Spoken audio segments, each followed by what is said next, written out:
I'm going to walk you through installing 5 million in less than a minute. First, open up Steam, head into Settings, then Properties, go to Local Files, and click Browse. Now, you'll want to click right in this empty space here to copy the game path. Either hit Ctrl-C or just right-click and select Copy. Hang on to that, we'll use it shortly. Next, go to FiveM.net to get the FiveM installer. Click on Download Client, agree to the terms, and your download will start right here. Once it's done, open up FiveM.x, and it'll begin downloading and loading just like this. When that finishes, it'll prompt you to locate your game directory. Click right here and paste in the path we copied earlier, then hit Enter.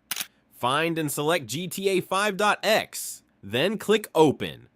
If a confirmation pops up, just click Yes. It'll then download your game data, and once that's complete, you can go ahead and launch FiveM. That's all there is to it. If you found this tutorial helpful, don't forget to like, subscribe, and leave a comment if you're new. Enjoy!